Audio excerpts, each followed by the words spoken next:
Assalamualaikum warahmatullahi wabarakatuh. Perkenalkan, nama saya Kansa Fatina Nirwasita dari kelas MTP 1B. Ingin menjelaskan 3 bab terakhir dari pembelajaran pendidikan Pancasila yang diajarkan oleh Pak Cecep. Bab yang pertama ada Pancasila sebagai sistem filsafat. Pancasila sebagai sistem filsafat adalah suatu kesatuan bagian-bagian yang saling berhubungan, saling bekerja sama antara sila yang satu dengan sila yang lain untuk tujuan tertentu, dan secara keseluruhan merupakan suatu kesatuan yang utuh yang mempunyai beberapa inti sila, nilai, dan berlandas yang mendasar. Pancasila disebut sebagai sistem filsafat karena keseluruhan sila-sila yang di dalamnya merupakan suatu kesatuan yang saling berhubungan, saling bekerja sama guna pencapaian tujuan tertentu, dan secara menyeluruh merupakan bagian suatu kesatuan yang utuh. Apa yang terjadi jika Pancasila tanpa sistem filsafat? Yang pertama, persatuan dan kesatuan akan terancam menjadi lemah. Yang kedua, Pancasila adalah dasar negara Republik Indonesia, jadi kita harus memiliki menjaga nama baik Pancasila. Kalau tidak, maka Pancasila dan bangsa Indonesia akan menjadi negara yang tidak bersatu dan lemah. Alasan diperlukannya Pancasila sebagai sistem filsafat. Yang pertama, filsafat Pancasila sebagai genitive objectivus and genitive subjectivus.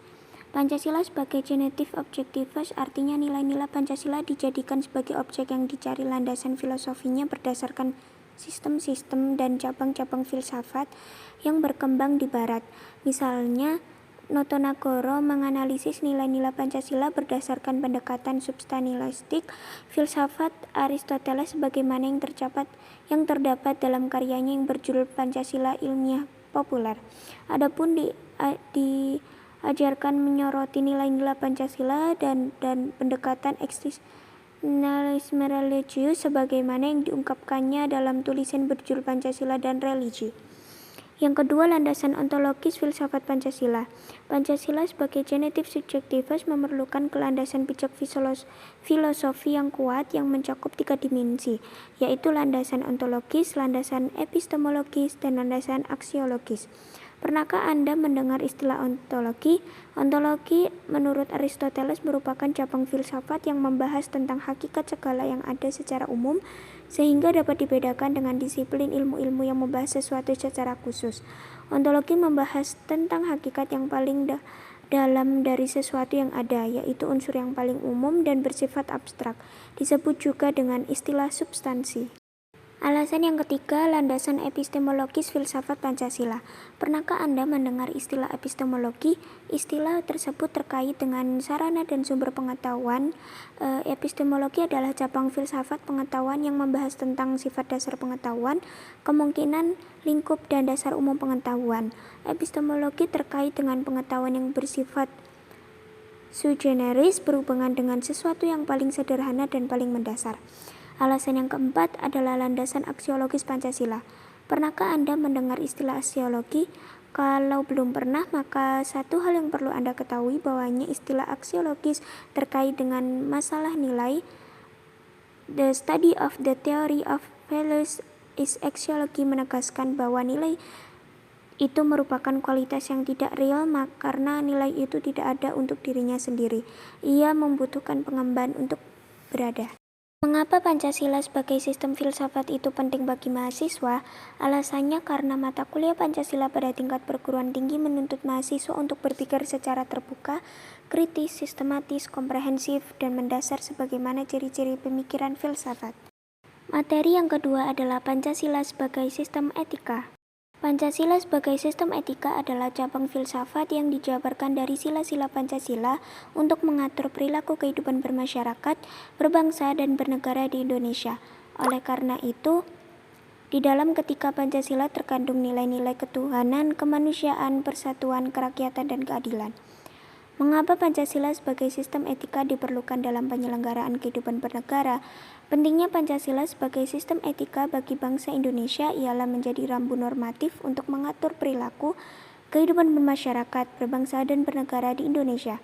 Dengan demikian, pelanggaran kehidupan bernegara seperti korupsi atau penyalahgunaan kekuasaan dapat diminimalkan. Bagaimana perwujudan Pancasila jika dikaitkan dengan konteks Pancasila sebagai etika? Perwujudan Pancasila dalam konteks Pancasila sebagai etika adalah Pancasila menyajikan nilai sebagai landasan etika dalam kehidupan. Sebagai contoh, melalui nilai ketuhanan, bangsa Indonesia didorong untuk saling menghargai antar umat beragama. Lacy menjelaskan bahwa paling tidak ada 6 pengertian nilai dalam penggunaan secara umum, yaitu sebagai berikut.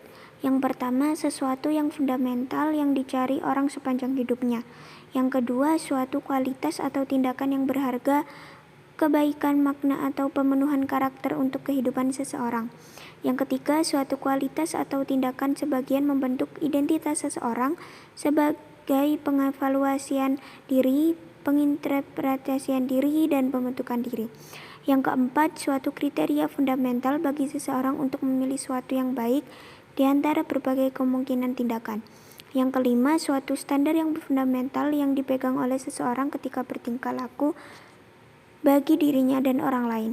Dan yang terakhir, sesuatu objek nilai, suatu hubungan yang tepat dengan sesuatu yang sekaligus membentuk hidup yang berharga dengan identitas kepribadian seseorang. Objek nilai mencakup karya seni, teori ilmiah, teknologi, objek yang disucikan, budaya, tradisi, lembaga orang lain, dan alam itu sendiri. Ada beberapa aliran etika yang dikenal dalam bidang filsafat, meliputi etika keutamaan, teologis, deontologis. Etika keutamaan atau etika kebajikan adalah teori yang mempelajari keutamaan, artinya mempelajari tentang perbuatan manusia itu baik atau buruk. Etika teologis adalah teori yang menyatakan bahwa hasil dan tindakan moral menentukan nilai tindakan atau kebenaran tindakan dan dilawankan dengan kewajiban. Etika deontologis adalah teori etis yang bersangkutan dengan kewajiban moral sebagai hal yang benar dan bukannya membicarakan tujuan atau akibat.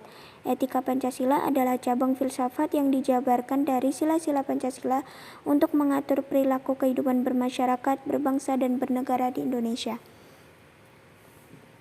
Rangkuman dari Pancasila sebagai sistem etika adalah Pancasila sebagai sistem etika adalah cabang filsafat yang dijabarkan dari sila-sila Pancasila untuk mengatur perilaku kehidupan bermasyarakat, berbangsa, dan bernegara di Indonesia. Oleh karena itu, di dalam etika Pancasila terkandung nilai-nilai ketuhanan, kemanusiaan, persatuan, kerakyatan, dan keadilan. Kelima nilai tersebut membentuk perilaku manusia Indonesia dalam semua aspek kehidupannya. Pentingnya Pancasila sebagai sistem etika bagi bangsa Indonesia ialah menjadi rambu normatif untuk mengatur perilaku kehidupan bermasyarakat, berbangsa, dan bernegara di Indonesia. Dengan demikian, pelanggaran dalam kehidupan bernegara seperti korupsi dapat diminimalkan. Hal apa saja yang sangat urgen bagi pengembangan Pancasila sebagai sistem etika? Urgensi Pancasila sebagai sistem etika antara lain adalah sebagai berikut ini. Meletakkan sila-sila Pancasila sebagai sistem etika sama halnya dengan menempatkan Pancasila sebagai sumber moral dan inspirasi bagi penentu sikap, tindakan, dan keputusan yang diambil setiap warga negara. Bab yang terakhir adalah Pancasila sebagai dasar pengembangan iptek. Pancasila sebagai dasar nilai pengembangan ilmu, artinya kelima Pancasila merupakan pegangan dan pedoman dalam pengembangan ilmu, pengetahuan, dan teknologi. Mengapa Pancasila diperlukan sebagai dasar nilai pengembangan iptek dalam kehidupan bangsa Indonesia? Pancasila dijadikan sebagai dasar pengembangan iptek diharapkan memberi dampak luas pada kemaslahatan kehidupan bangsa Indonesia. Iptek boleh berkembang dan maju, namun harus diimbangi dengan menjaga dan mengimplementasikan nilai-nilai luhur ideologi bangsa di seluruh aspek kehidupan berbangsa dan bernegara. Apakah Pancasila telah menjadi paradigma pengembangan ilmu pengetahuan dan teknologi? Pancasila penting untuk digunakan sebagai paradigma pengembangan iptek karena nilai-nilai yang terkandung dalam setiap sila Pancasila mengandung hal-hal yang penting dalam pengembangan iptek dan menunjukkan sistem etika dalam pengembangan iptek. Urgensi Pancasila sebagai dasar nilai pengembangan ilmu. Pentingnya Pancasila sebagai dasar nilai pengembangan ilmu meliputi hal-hal sebagai berikut. Yang pertama, perkembangan ilmu dan teknologi di Indonesia dewasa ini tidak berakhir pada nilai-nilai budaya bangsa Indonesia sendiri, sehingga ilmu pengetahuan yang dikembangkan di Indonesia sepenuhnya berorientasi pada Barat. Yang kedua, perkembangan ilmu pengetahuan di Indonesia lebih berorientasi pada kebutuhan pasar, sehingga prodi-prodi yang laku keras di perguruan tinggi Indonesia adalah prodi-prodi yang terserap oleh pasar atau dunia industri. Dan yang terakhir, pengembangan ilmu pengetahuan dan teknologi Indonesia belum melibatkan masyarakat luas sehingga hanya menyejahterakan kelompok elit yang mengembangkan ilmu. Rangkuman dari bab Pancasila sebagai dasar pengembangan iptek adalah Pancasila sebagai dasar nilai pengembangan ilmu, artinya kelima sila Pancasila merupakan pegangan dan pedoman dalam pengembangan ilmu pengetahuan dan teknologi. Beberapa terminologi yang dikemukakan dari pakar untuk menggambarkan peran Pancasila sebagai rujukan bagi pengembangan ilmu pengetahuan dan teknologi, antara lain Pancasila sebagai intellectual bastion, Pancasila sebagai common denominator, values, dan Pancasila sebagai paradigma ilmu. Sekian dari penjelasan bab-bab terakhir dari pembelajaran Pak Cacep. Mohon maaf jika ada kesalahan. Wassalamualaikum warahmatullahi wabarakatuh.